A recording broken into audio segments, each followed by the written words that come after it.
que en realidad va a tener que ser siempre como un conversatorio, ¿sí?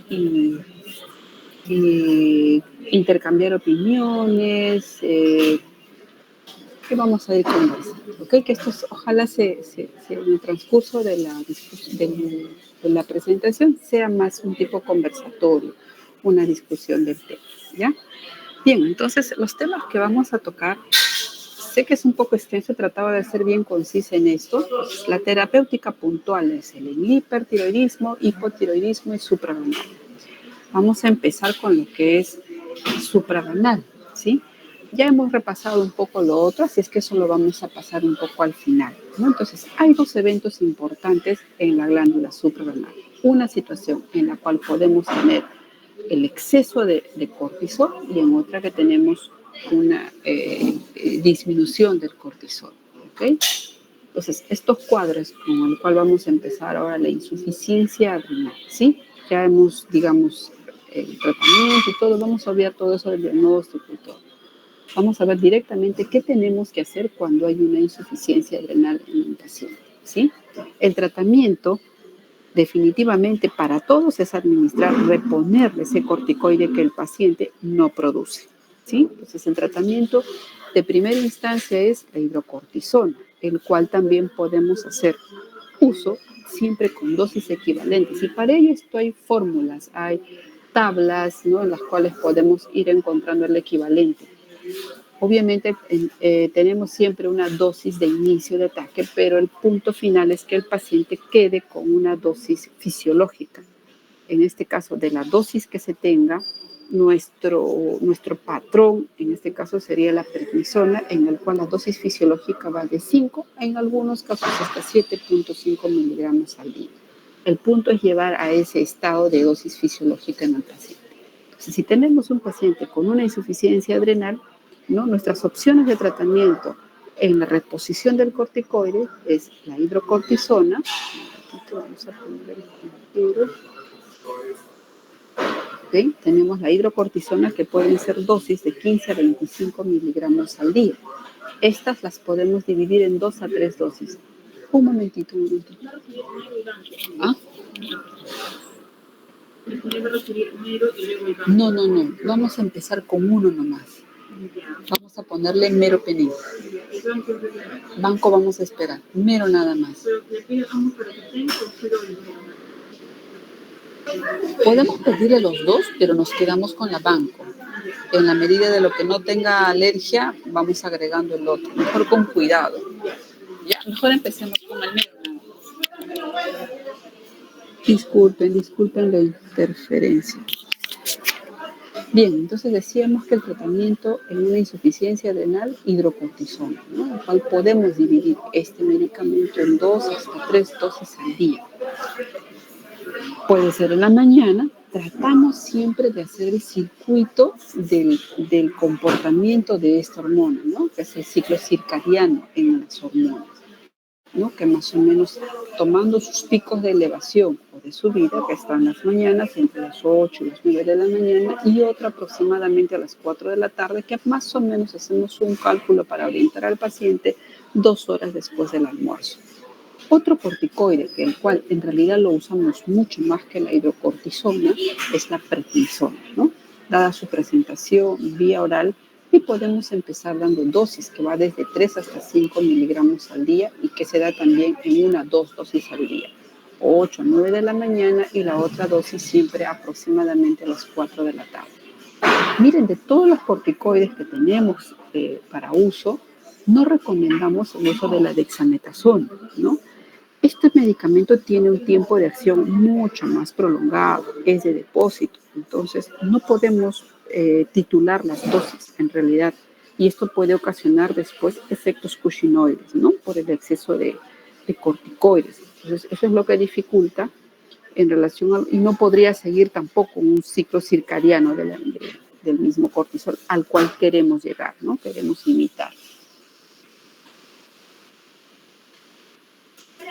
Bien, entonces, otra hormona que también debemos considerar en el tratamiento en esos pacientes con insuficiencia adrenal es el reemplazo del mineralocorticoide, ¿no?, esta capa que, ¿no?, nos permite el control del líquido, ¿no?, de la presión, ¿no? Del volumen de agua, ¿no? Entonces, definitivamente confirmando que tenemos deficiencia de aldosterona.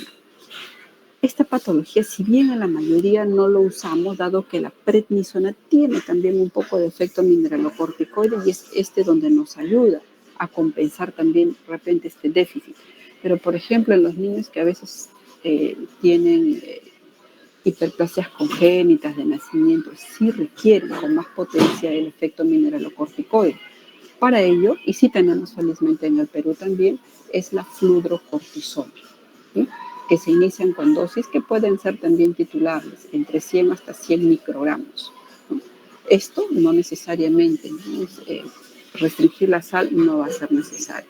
La evaluación, tanto todos los corticoides en realidad, es una evaluación clínica. Ese es el monitoreo y eso es que lo hace más cuidadosos en la evaluación. Nosotros no tenemos un examen de laboratorio que monitorice que estamos yendo bien con la administración de corticoides.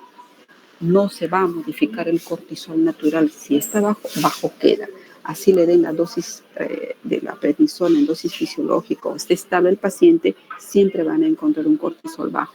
Es decir, nuestro monitoreo no va a ser con cortisol, ¿no? Simplemente la evaluación va a ser clínica y algunos otros exámenes de laboratorio, pero no relacionados directamente a la hormona, ¿no?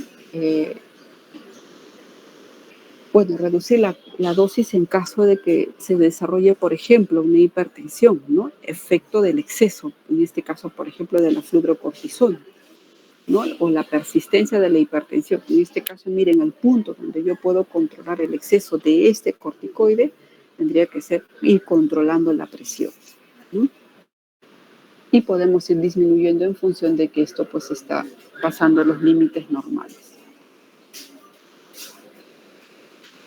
Aparte de la presión, ¿no? La presencia de edemas, ¿no? Ansiedad de sal o hipotensión postural. Principalmente la presión. Ese es el más sensible en el control de la administración de este corticoide en particular. También, ¿no? El reemplazo de la dihidroepiandrosterona, muy poco reemplazado en realidad, pero sí hay el tratamiento, ¿no? Los protocolos lo mencionan, por lo cual también lo menciono yo, y en todos los pacientes que, por ejemplo, manejamos en el hospital, no hemos llegado al reemplazo de esta hormona, sí hasta fludrocortisona, y la mayoría solamente con prednisona. Entonces, para esto se hace la prueba efectivamente y la clínica que tenemos de la deficiencia de esta hormona es la baja de líbidos, síntomas depresivos, niveles bajos de energía, ¿no? A pesar de los tratamientos previos establecidos. Es decir, ya le estamos dando prednisona, de repente ya le estamos dando de la fludrocortisona, no tenemos controlado todo eso, pero el paciente tiene estos síntomas marcadamente que lo tiene, entonces hacemos la prueba y pedimos DEAS, ¿no? La dihidroepiandrosterona sulfatada, en este caso, que es la que se mide en suero, ¿no? Una vez identificado que esta hormona está disminuida, pues iniciamos un tratamiento, un periodo inicial, ¿no? 6 meses de terapia, que también son titulables, y si el efecto aún esto no mejora el cuadro clínico, pues descontinuamos el tratamiento. La medición con DEAS. Muy poco en realidad este tratamiento, muy poco usado, pero bien. Ahora, esto en la gestación, ¿no? En la gestación también es de igual manera, el estado de gestación es un estrés.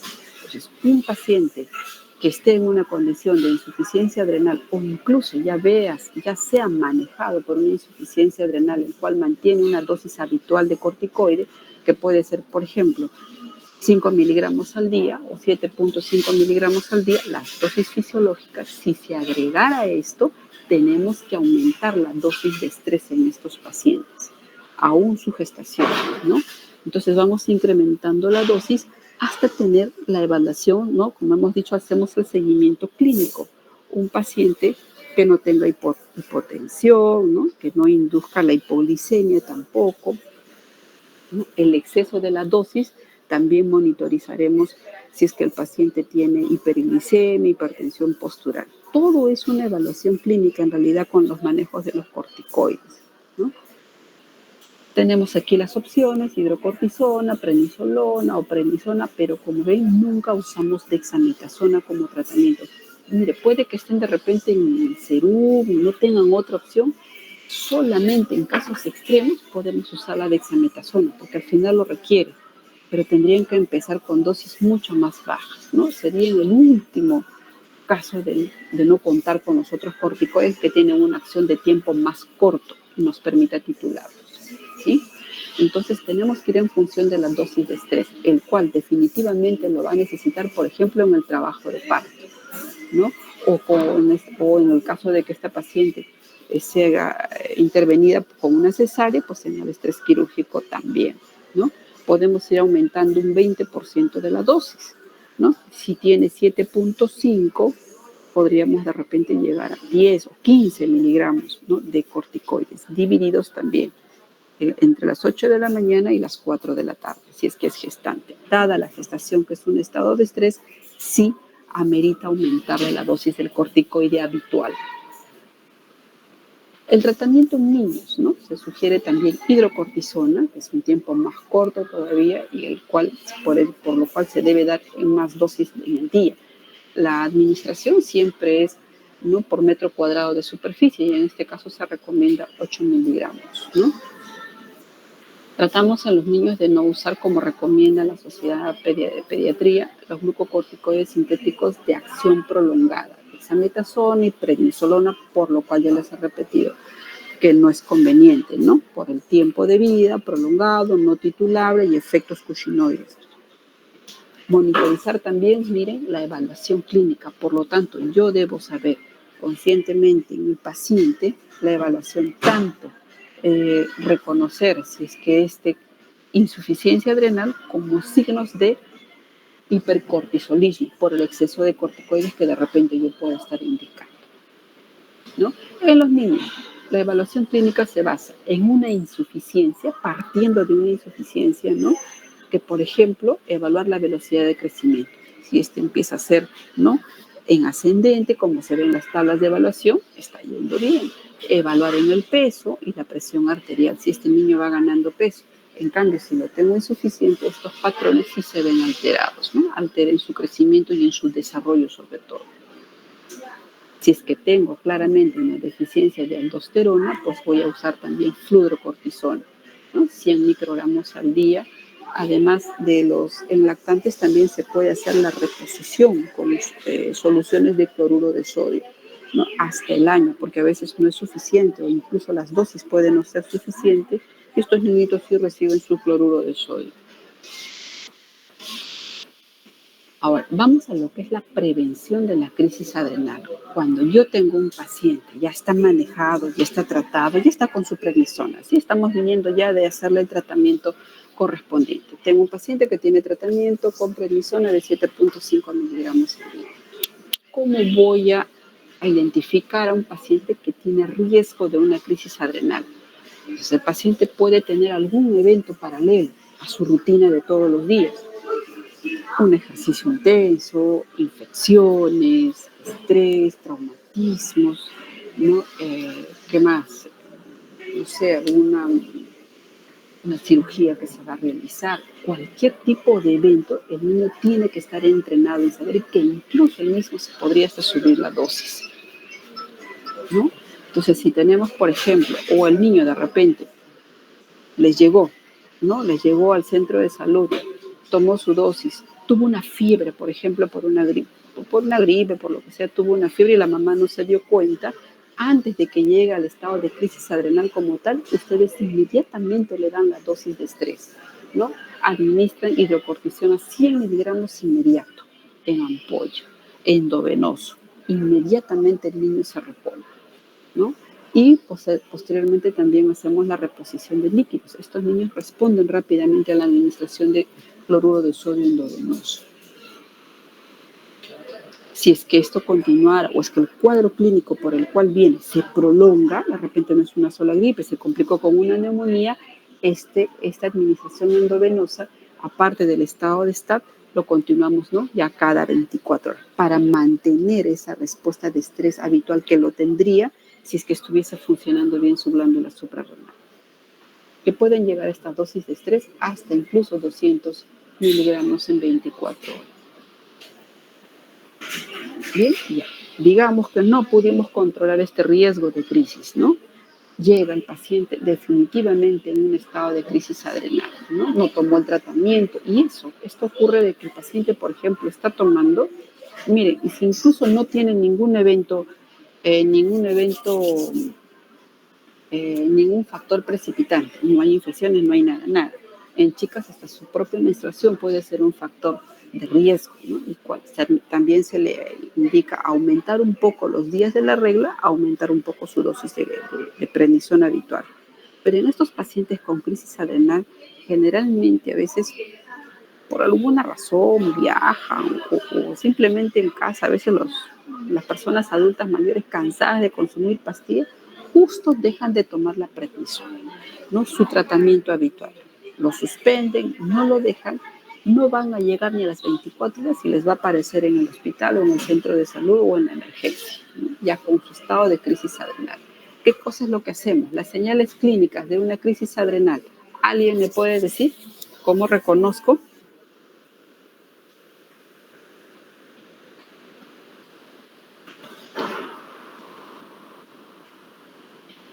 A ver, dos datos nada más, dos datos importantes para reconocer una crisis adrenal. No viene el tema, pero a ver, ¿alguien me puede decir cuáles son las señales que me indica? ¿Perdón? Puede ser la hipotensión. Muy bien, falta uno.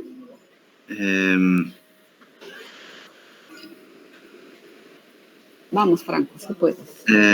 Otro compañero. Dolor abdominal, los náuseas y vómitos. Ya va a aparecer, a veces uno se puede confundir con cualquier otra cosa. El paciente muchas veces ha venido con dolor abdominal y solo te dice, me duele la barriga y siento náuseas y vómitos.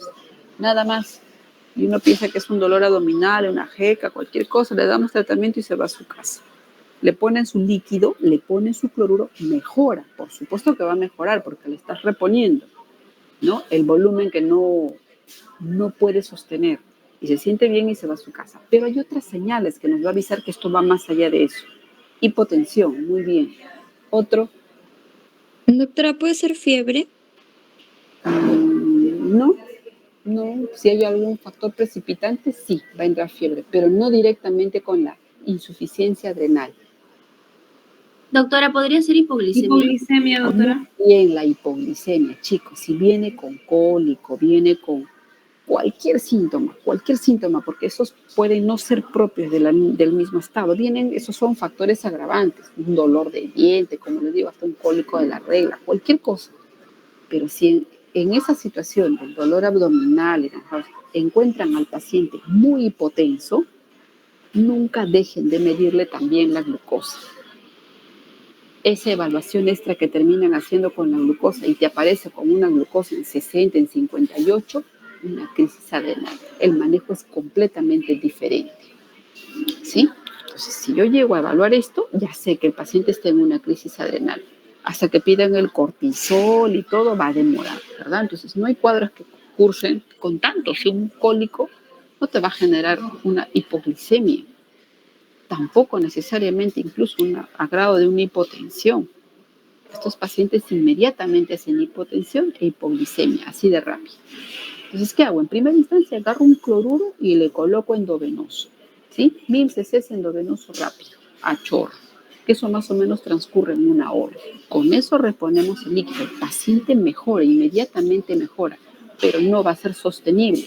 Entonces, seguido aplico mi corticoide, la hidrocortisona, de acción corta, pero también de inicio rápido, pero lo voy a rescatar. 100 miligramos endovenoso está. Y después 200 miligramos endovenoso a las siguientes 24 horas.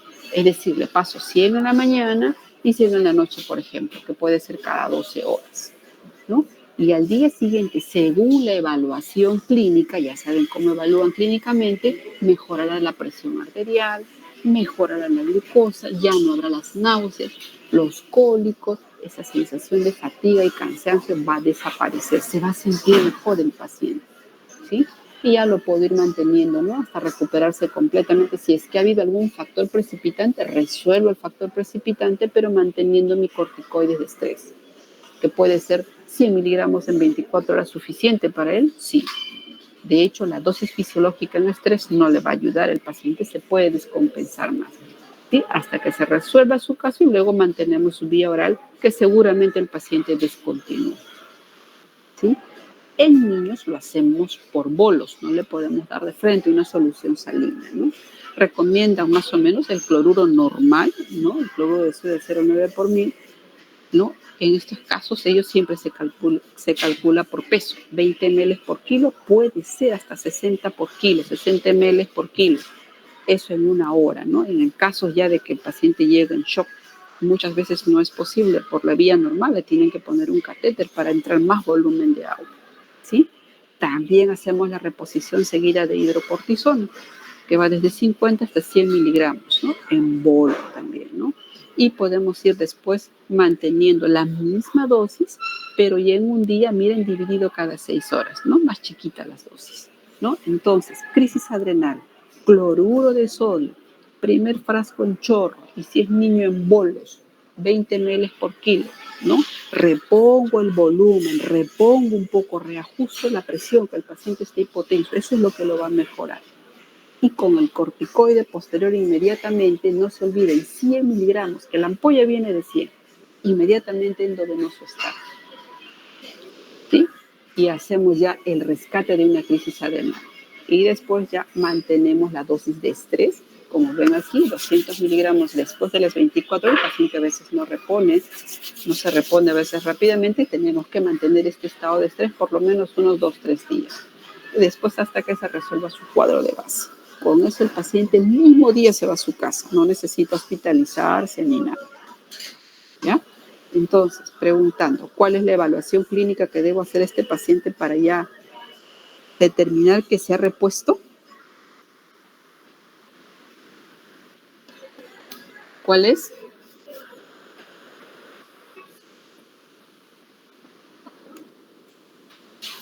A ver, vamos. ¿Qué debo evaluar?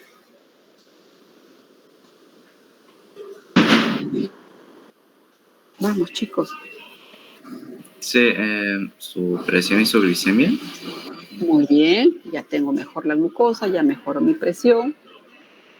Y los síntomas clínicos propios también de una que acompaña esto, que refuerza más dolor abdominal propio de la hipotensión, ¿no?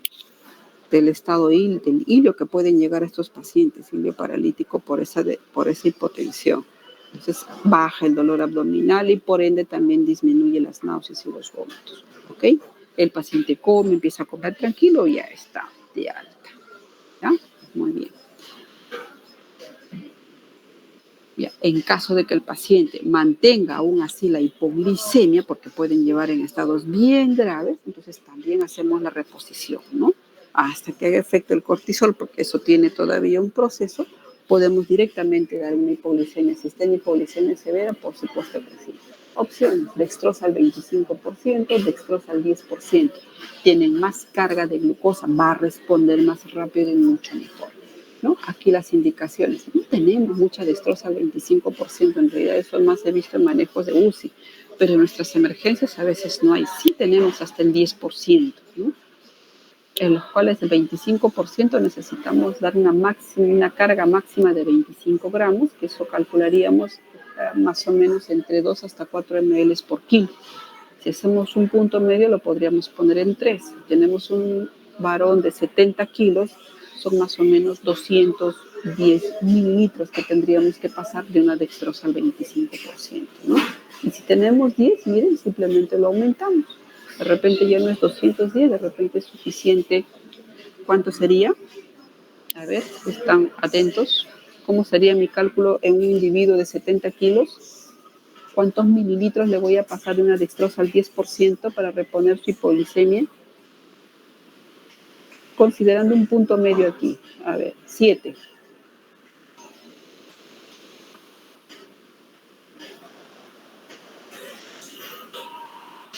A ver, si tengo dextrosa al 25%,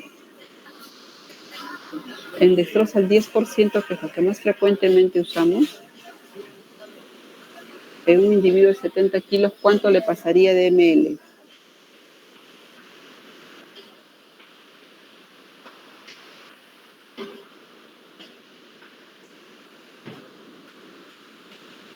A ver. Vamos, chicos. Ya con 5, a ver. Calculando a 5, ¿cuánto le pasaría a una persona que pesa 70 kilos? 350, doctor. ¿Cuánto? 300. Escuché. Muy bien. Dextrosa al 10% y le pasan 350 ml. Muy bien, muy bien. Y ya está, suficiente, a chorro, nada más, no pasarle de más. Con eso hacemos la reposición de la hipoglicemia. ¿Ok? Muy bien. Estas son las dextrosas de concentración que más frecuentemente tenemos, ¿no? Y la mayoría por la del 5%, que es una solución más isotónica. En realidad necesitamos una carga, si no, por último, la dextrosa al 33% también, ¿no? Con una sola ampolla es suficiente, suficiente. Muy bien. Esta es la referencia con las cuales se ha hecho la revisión, ¿no? Lo pueden revisar, ahí les dejo la referencia, ¿no? De la Sociedad de Endocrina. Todos estos protocolos nos ayudan en realidad a mantener un orden en el manejo y en la conducta. Ok, otra situación de la glándula suprarrenal, ¿no? Es el hipercortisolismo, ya lo contrario, ¿no? Entonces, hay definitivamente tenemos aquí, a ver, causas de hipercortisolismo.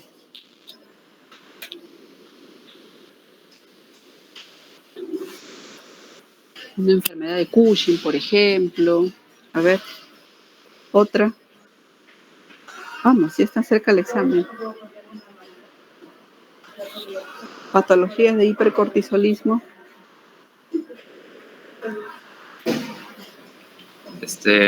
Adenomas, hipofisiarios. Muy bien, ¿cómo se llama eso? Propiamente en el eje adrenal,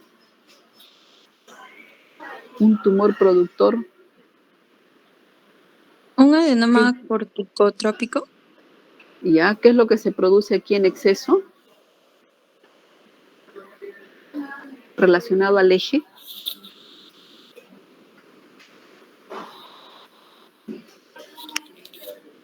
¿Qué hormona se produciría aquí en gran cantidad que me va a llevar a un hipercortisolismo? El ACTH.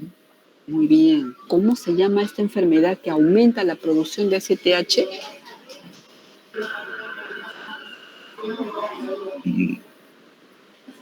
Cushing. ¿Enfermedad de Cushing? Muy bien. Enfermedad. No confundir con el otro. Sí, el síndrome de Cushing. ¿Cuándo es el síndrome? Sí, a nivel de la suprarrenal. ¿El síndrome cuál es? No. Cuando el ACTH está disminuido y el cortisol aumentó. No. Síndrome, algo que se parece a la enfermedad como tal. Tiene los síntomas son los síntomas propios de este cuadro de enfermedad, pero no tiene la enfermedad. ¿En qué situaciones se da eso? ¿Diatrofenia? Muy bien, exactamente. No hay enfermedad, por eso lo relacionamos, ¿no? Entonces, por eso denominamos sindrómico, porque no hay la patología de base como es la enfermedad de Cushing. Sí, es un productor de ACTH y por consiguiente me va a producir más cortisol. Sí, la glándula va a empezar a producir más cortisol. Hasta ahí estamos bien. Pero hay otra situación también en la cual se aumenta el hipercortisolismo, que no es por la hipófisis. ¿Dónde? ¿Podría ser independiente del ACTH? ¿Cómo? Dependiente de ACTH, escuché. Independiente de ACTH, usualmente son causas Muy bien. suprarrenales. Muy bien, muy bien. Bien, están bien todos, ¿ves? Entonces, uno es dependiente y no dependiente. El otro es que es directamente la glándula suprarrenal. Hay una hiperplasia, hay una hipertrofia de esas células y está produciendo en excesiva cantidad, ¿sí? ¿Cómo va a estar mi ACTH en este caso? ¿Disminuido? Disminuido, ¿no? Muy bien. Entonces, este pequeño repaso marca lo que vamos a hacer si tenemos que hacer el tratamiento. Ya lo tengo así. Tengo un paciente con una enfermedad de Cushing, tengo un paciente con un síndrome, ¿no? Y tengo otro paciente con una hiperplasia suprarrenal, ¿no? Entonces, son los tratamientos diferentes, ¿sí? Entonces, y aquí les pongo, definitivamente, un tumor hipofisio no es el definitivo. ¿Cuál es el tratamiento ideal? Un tumor productor de ACTH, una enfermedad de Cushing. ¿Cuál es el tratamiento ideal?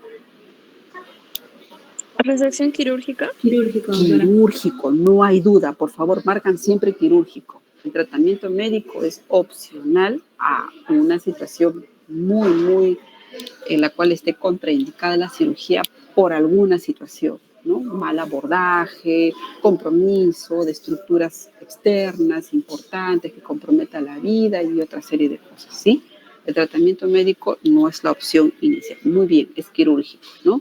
En un síndrome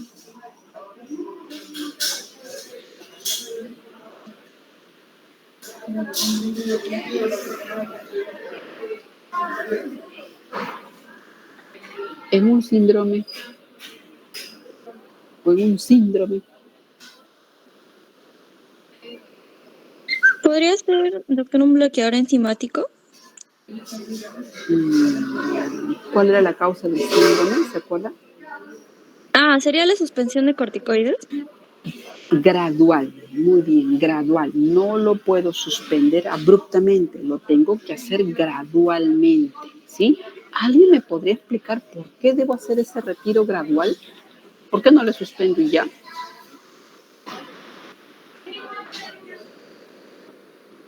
El señor tuvo un problema de rodilla y se inyectó dexametasona, que es lo que más combinan y usan, ¿no? Hasta para el asma y para tanta cosa. Se inyectó dexametasona, como le hizo bien, continuó tomando. Por un mes. ¿Qué le digo? ¿Qué hago? Y viene con sus fases cushinoides, que no es enfermedad. ¿Por qué tengo que hacerlo gradual?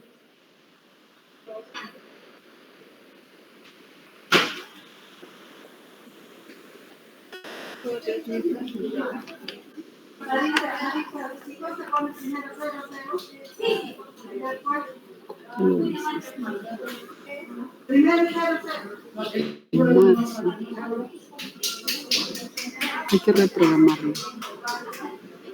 Hay que explicarlo. Señor, la muestra no ha sido suficiente y tenemos que reprogramar. Nada más. ¿Qué habrá hecho patología? Perdón. Estoy en la consulta. A ver, ¿qué pasa si le quito? Y les pongo una pista. El paciente ya se cansó, vio que le cambió el cuerpo, y dijo, ay, no, esto creo que me está haciendo daño y lo dejó. Y a las 48 horas, 24 horas, no llegó ni a las 48 horas. Sintió desvanecerse, sintió caerse, le empezó a dar cólico, como que siente que le baja la presión. Desgano total. Y empieza a tener náuseas y vómitos que lo lleva al hospital. ¿Qué pasó?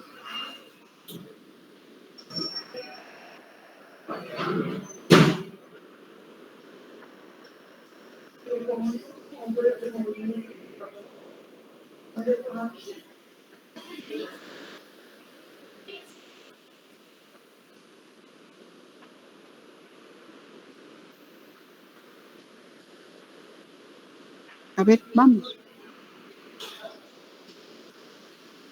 Una crisis adrenal, doctora.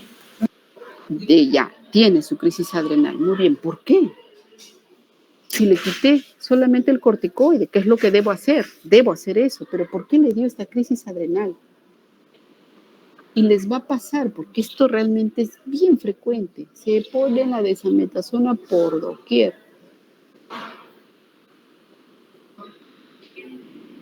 Siempre pregunten, ¿qué se estuvo colocando? ¿Qué se ha puesto? Si sobre todo ven que tiene hipotensión, hipoglicemia, pero ¿qué estás pensando en eso? ¿Te has tomado algo para la gripe, para la alergia? ¿Te salió roncha, cualquier cosa? Así me pusieron esto. Pero como me seguía saliendo, yo seguía tomando. ¿Qué es lo que al quitar el corticoide, este corticoide exógeno, ¿por qué le da esa insuficiencia adrenal? ¿Qué pasó con su propio cortisol?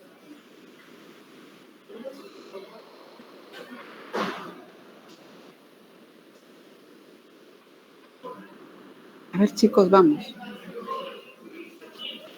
Se vuelve hipofuncionante la glándula, doctora, y no produce.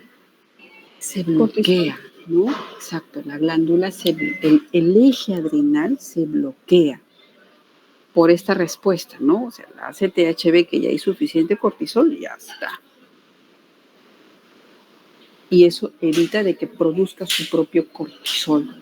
Pues ustedes suspenden que el paciente, como tiene su cortisol bajo, no puede responder y se descompensa. Entonces, por ello, hasta que reanuden este eje adrenal, poco a poco, puede tardar 1 mes, 2 meses, incluso en reponerse el eje. Tengo que mantenerlo con las dosis del corticoide exógeno. Entonces, por lo tanto, si sé que la dosis que ha estado tomando es un exceso y le dio todos esos efectos cushingoides, lo que tengo que hacer es inmediatamente bajarlo al 50%, porque el punto está ahí en las dosis que toma. Y voy regulando. Puedo hacerlo cada 10 días, cada 7 días, ir disminuyendo la dosis. Mi control, clínicamente, ¿no? Clínicamente. No hay otro modo seguro de saber si está siendo efectiva la dosis o los cambios o la reducción o el aumento. Lo que tengamos que hacer con corticoides, la evaluación es clínico. ¿Ok? Entonces, hacemos un seguimiento, ¿no? Poco a poco, gradual, hasta llegar a la dosis fisiológica. En el tiempo, muchas veces ya vamos retirando, incluso le quito la dosis fisiológica y al quitar la dosis fisiológica ya el paciente tolera, ya estoy bien, no me ha pasado nada, ya es tiempo de retirar completamente. ¿Ok? Entonces hacemos en los pacientes con síndrome de Cushing retiro progresivo, ¿no? Disminución progresiva de la dosis, ¿no? Gradual de la dosis, perdón. ¿Ya? Bien, y en el otro caso de una hiperplasia suprarrenal, ¿cuál es el tratamiento?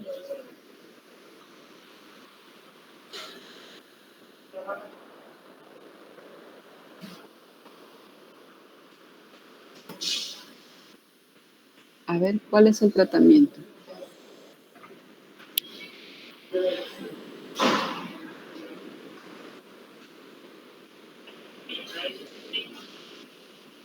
Vamos, ¿cuál es el tratamiento?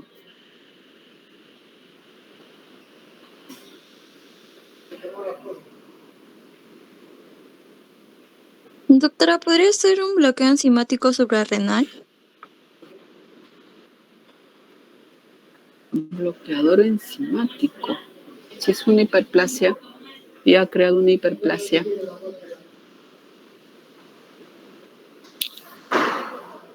Estoy hablando de la primera opción del tratamiento. Primera opción del tratamiento. Hay un tratamiento médico, sí, pero no se olviden cuál es la primera opción del tratamiento. ¿Cuál es en jerarquía el tratamiento ideal en estos casos?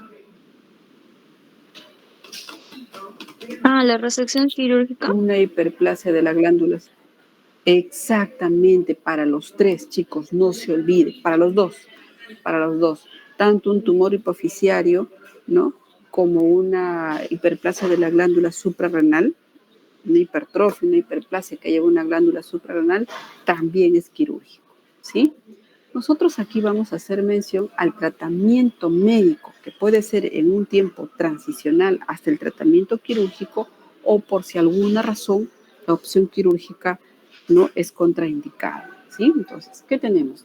Ya hemos hablado esto del eje para poder entender el tratamiento. Uno, los análogos de somatostatina, estos que actúan directamente en los receptores de la ACTH a nivel hipofisiario.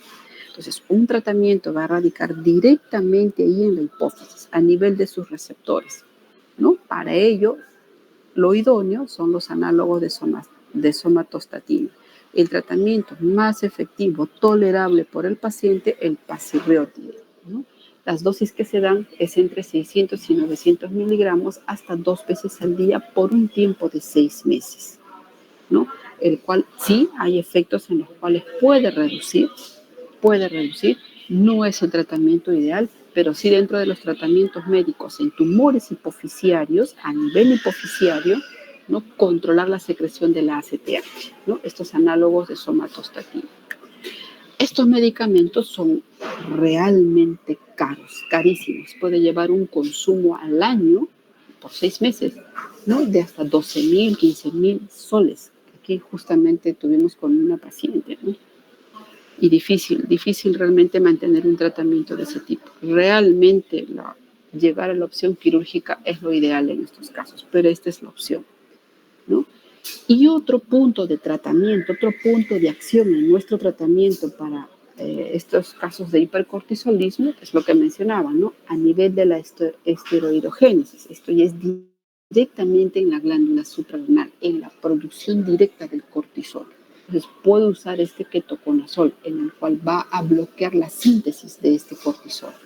No puedo usar de dosis, mire, de 400, estos vienen de 200, tengo que usar el doble de dosis, que es la mínima, y puedo subir hasta 1,200 miligramos, puedo usarlo también esto hasta un tiempo de 1 a 3 meses, ¿no?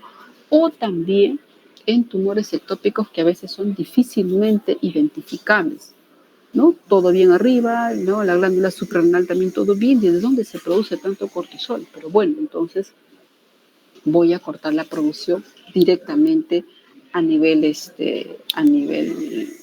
suprarrenal, ¿no? Es mi opción de tratamiento. Entonces son estas dos opciones de tratamiento médico, ¿no? Obviamente después del quirúrgico, que podemos optar en estos casos. Uno a nivel hipofisiario con los análogos de somatostatina y otro directamente en la glándula suprarrenal con el ketoconazol, ¿ok? Con dosis que pueden ir, miren, alto, hasta 1,200. El inconveniente con el ketoconazol de hacerlo muy prolongado son las consecuencias a nivel hepático, ¿no? Se eleva las transaminasas, realmente crea hepatopatías severas que a veces el paciente no lo puede tolerar, no puede tolerar tantas dosis. ¿Cómo evaluamos nuestro control? Por ejemplo, en este caso de que tenemos un hipercortisolismo, sí logramos tener tanto postquirúrgico, ¿no? Éxito postquirúrgico, si llegamos a tener valores de cortisol de 5 microgramos por decilitro, ¿no? En medida, obviamente considerando lo alto que estaban las dosis, ¿no? Como control. ¿Ok? ¿Alguna pregunta hasta aquí? No le he puesto los títulos a cada bloque. ¿Quedó claro con esto del tratamiento del hipocortisolismo y del hipercortisolismo? Crisis adrenal, sencillito. ¿Cuál es el tratamiento que vamos a usar en una crisis adrenal?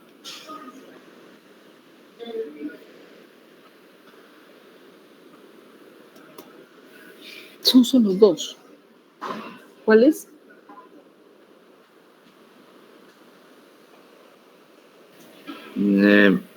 La dextrosa y la, ¿cómo se dice? La hidrocortisona y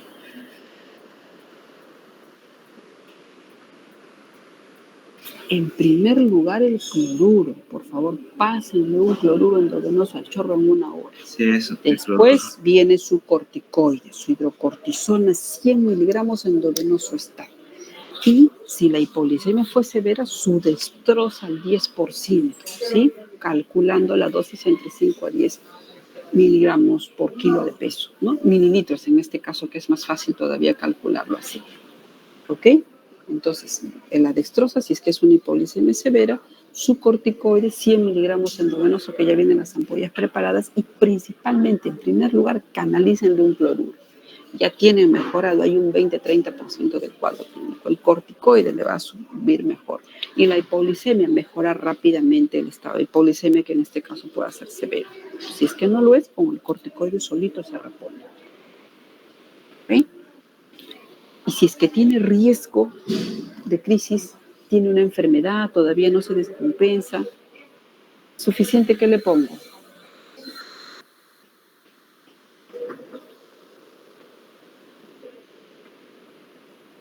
Un paciente que ya toma corticoides.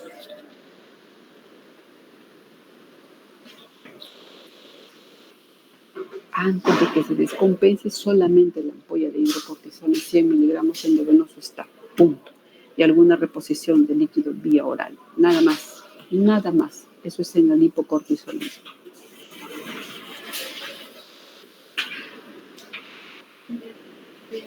Un ratito. Ah, sí, en la tarde, Eso que yo le doy a Ya, sí, por favor. El señor dice, los papeles en el medio y no hay problema.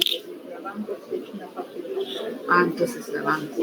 Solamente vemos a Romero Penén, ¿no? Tenemos que poner ambos, pero va a dejar acá todo lo que se pasa. Y que se quede un rato ahí para que ella lo evalúe. No churrash.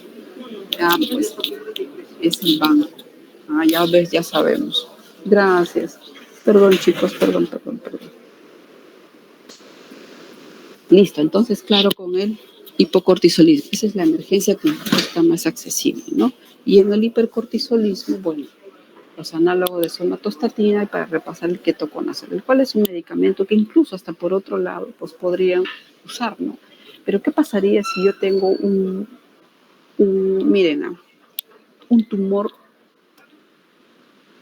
tumor hipoficiario, una enfermedad de Cushing, y yo le doy ketoconazol?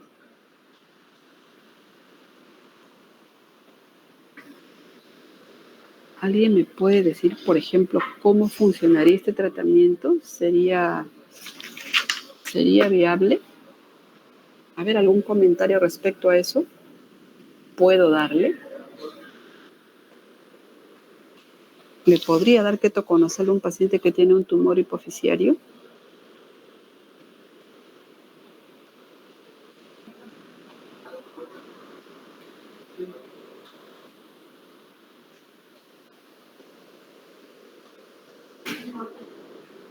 ¿Va a frenar en algo la producción de mi STH?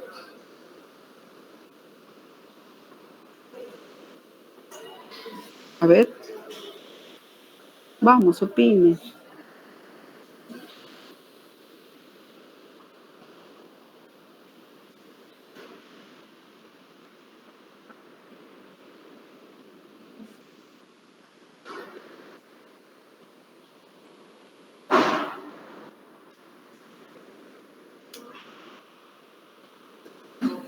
Vamos a ver opiniones.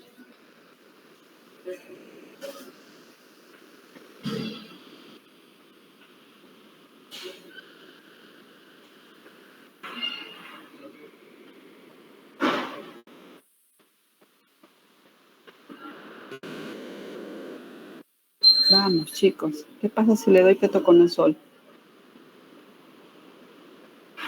Bloqueo la producción de cortisol. ¿Sí? Y al bloquear la producción de cortisol,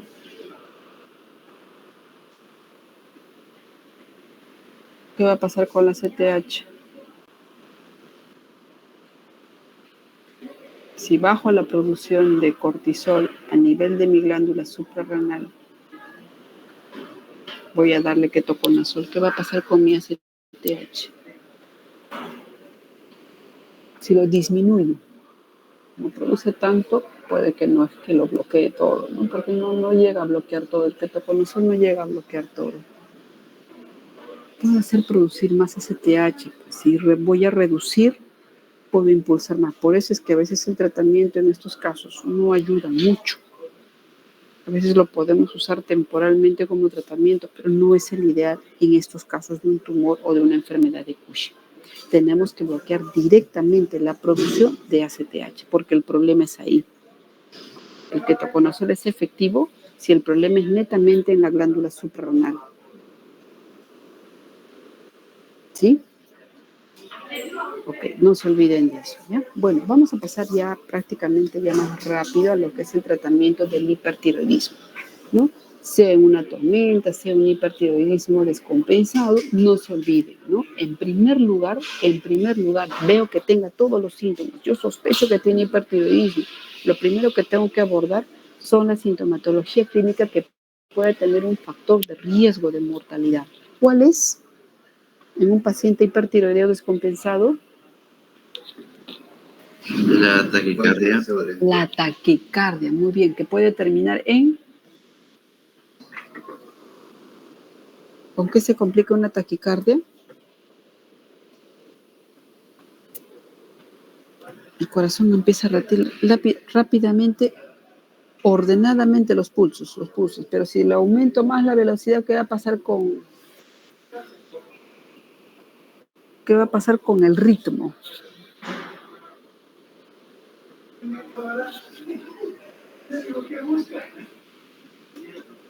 ¿En qué termina una taquicardia? O sea, podría haber, ¿cómo decirlo? Una muerte súbita, por así decirlo. No ¿Y por qué se moriría? ¿La taquicardia sola lo va a llevar a la muerte? No, hay una complicación ahí. ¿Cuál es? Pierde el ritmo. ¿Cómo se llama eso? Una arritmia. Arritmia. ¿Cómo se llama eso? Arritmia es que pierde el ritmo. Pero está acelerado. Fibrilación ¿Cómo se llama auricular. eso? Fibrilación, muy bien. El paciente entra en fibrilación, se desorganiza toda esa pausa normal, rítmica, pero a una velocidad, ¿no? Entonces, entra en fibrilación, ya late por su cuenta, por cualquier lado, ya un trombo, algo, ya llega a su punto máximo y entra en paro. Esa fibrilación es lo que puede llevar a los pacientes que ya superan más de 130 latidos por minuto. Entonces, inmediatamente, y ustedes han visto a los pacientes cómo llegan con 120, con 118, ¿no? En reposo. Entonces, tengo que actuar inmediatamente. Lo primero, incluso el primer día que veo al paciente clínicamente sospechoso o clínicamente un hipertiroidismo, pero me falta confirmar laboratorialmente, yo debo iniciarlo con el propranolol en función de esa taquicardia, nada más. ¿Sí? ¿Cuáles son las dosis que puedo usar? Entre 10 a 40 miligramos, que puede ir desde 3 hasta 4 veces al día titulables. Puedo empezar con 2, puedo empezar después continuarle con 3, incluso hasta cada 6 horas le puedo dar, con la finalidad de controlar ese ritmo cardíaco a toda costa, que no llegue a la fibrilación. Otras opciones, como ven aquí, atenolol, metoprolol, nadolol, esmolol, que en los sistemas, por ejemplo, de salud no lo contamos, ¿no? Pero sí el propranolol, ¿no? Aunque ellos otras opciones, y si la tienen, las usan también. El que tenemos más uso y manejo es con el propranolol, incluso en las gestantes, ¿ya? Y además que tiene también un efecto periférico, ayuda, ¿no? Bloquea la conversión de T4 en T3, ¿no? Y esto es un tratamiento ya mucho más general, ¿no? Ya no solamente la taquicardia, ¿no? Ya empezamos a usar los antitiroideos. Si estamos tratando de inicialmente controlar la emergencia, ¿no? Dando los beta bloqueadores, empezamos con el que va a actuar a nivel de la síntesis de la síntesis de la hormona tiroidea, ¿no? El metinazol, precursor del tiamazol. El tiamazol es el que manejamos aquí. Si es que por lo tanto son lo mismo. Pues más por tormentas que le han puesto esta dosis, ¿no? De 60 hasta 80 miligramos al día. Pero si tenemos simplemente un descompensado, podemos empezar con 30 miligramos. Es posible que al control no necesariamente esté normal, pero con que le reduzcan al 50% es bastante para la mejoría en el tratamiento, ¿sí? Otro tratamiento, si es que este ya fuese al punto, ¿no? de un estado de descompensación mayor, usamos las escalas, como ya las conocen, aunque no son tan sensibles, las de Kurz-Wartowski, por ejemplo, que algunas veces aplicamos aquí en el hospital, y es tan intenso riesgo de fibrilación, entonces usamos también el Lugol, ¿no? Yoduro de potasio, en la cual podemos dar 5 gotas, que son equivalentes a 0,25 mililitros o 250 miligramos. ¿Qué cosa tiene el efecto de este? ¿Cuál es el efecto de este medicamento? Es que va a saturar los receptores y lo va a bloquear temporalmente. equivalente a una acción, no sé, pues como ponerle una inyección, una fiebre, ¿no? Va a actuar un poco más rápido. Esto también nos da tiempo a que si el paciente, por ejemplo, tenga que ser intervenido quirúrgicamente, siendo esta su opción, claro que sí, lo podemos optar como previo al tratamiento, en un descompensado. Pacientes que tienen alergia al tiamazol, por ejemplo, o que ya con dosis altas no controla, podemos agregar también el yoduro de potasio, ¿sí? Tiene un efecto el cual tampoco va a ser permanente, ¿no? Hasta de repente programar su tratamiento con yodo.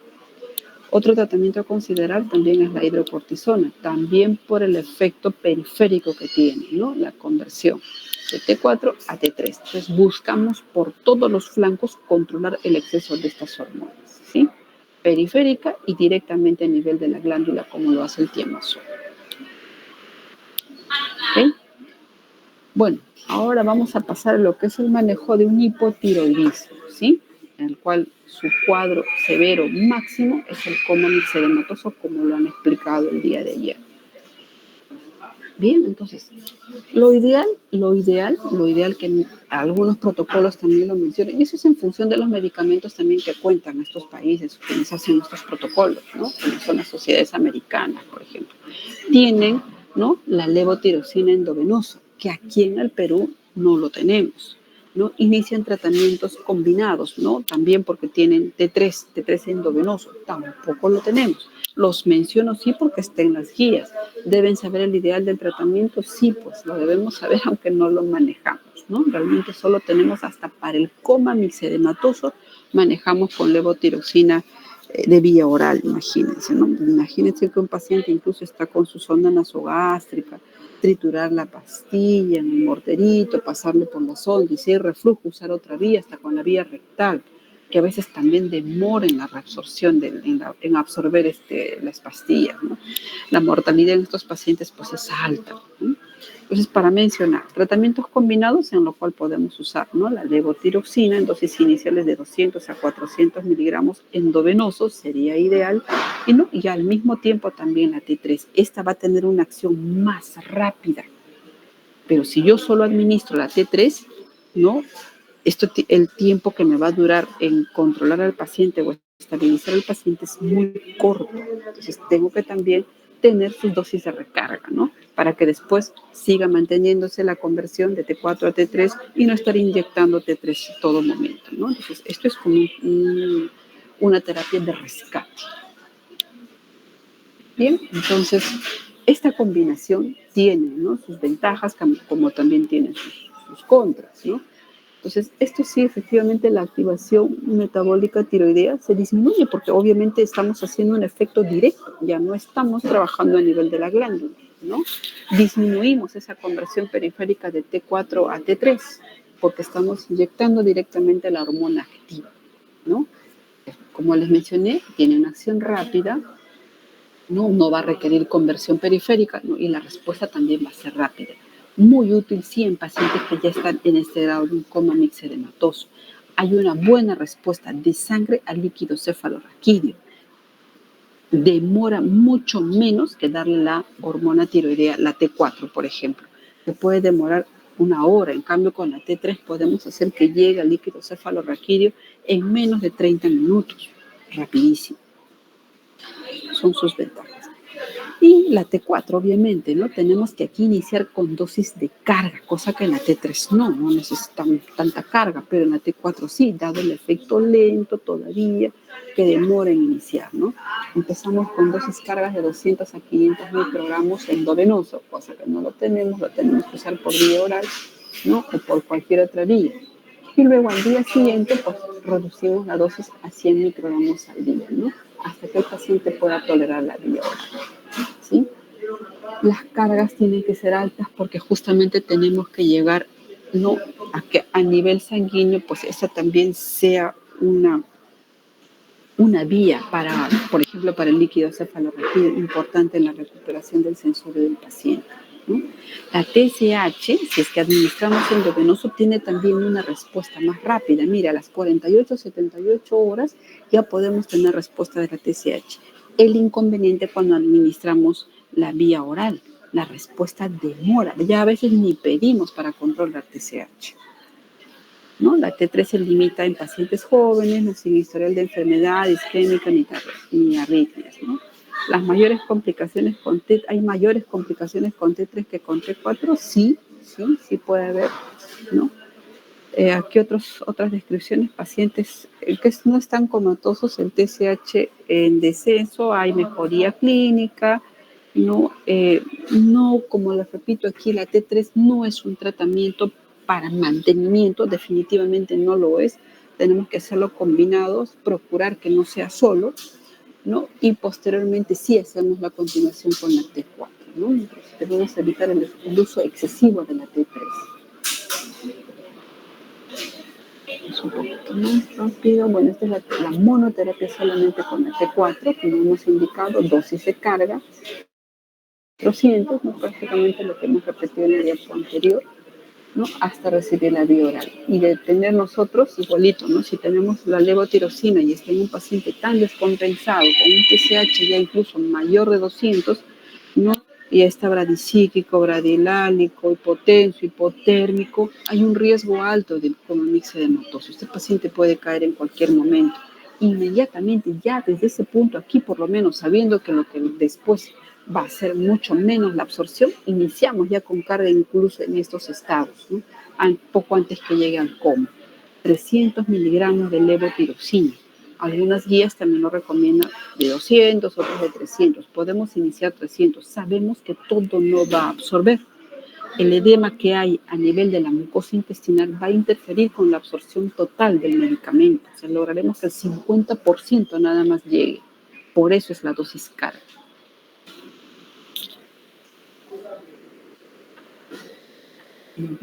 El monitoreo, ¿no? El monitoreo en estos pacientes, ¿no? Si usamos T3, ¿no? T4 libre, podemos hacer el control incluso en días, pero si usamos, como lo estamos haciendo aquí, generalmente lo pedimos a la semana, la T4 libre, para hacer el seguimiento a nuestros pacientes que hemos rescatado, ¿no? Que hayan llegado antes del estado de coma.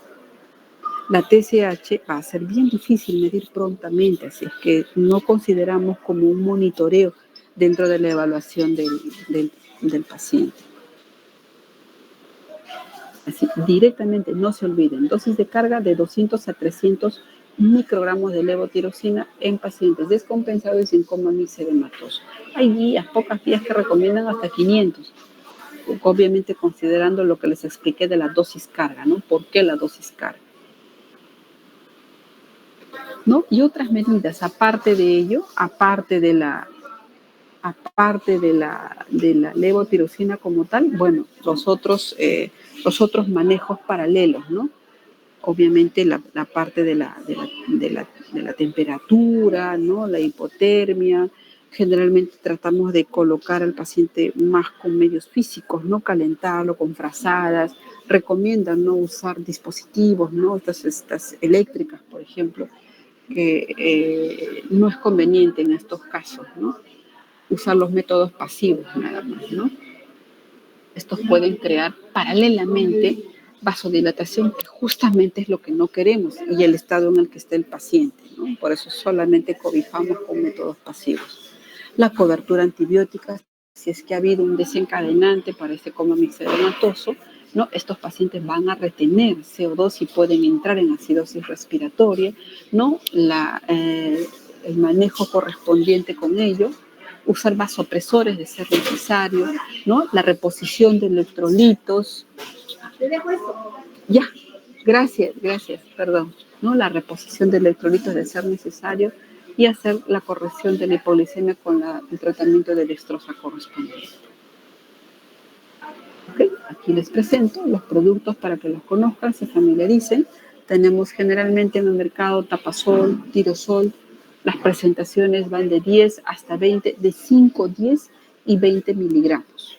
Es la presentación del Tiamazol, ¿no? El producto aquí es el Tiamazol. Nombres comerciales como los que les presento, ¿no? Ay, acá faltó, no se puso la de la levotirosina. Productos bien conocidos, ¿no? La levotirosina tiene, ahora que están viniendo productos de la India, hay un montón, ¿no? Eutroid, que es uno de los, Eutroid no, Ya no hay el Eutirox, ¿no? Una marca bien conocida, la original, Synthroid también que está entrando, ¿no? Y otras marcas indias que ya están empezando a ingresar, ¿no?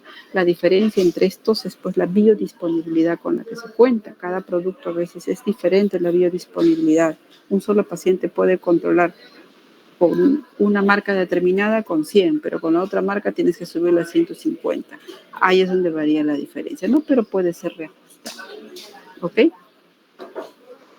Muy bien, chicos, ahora sí. ¿Alguna pregunta?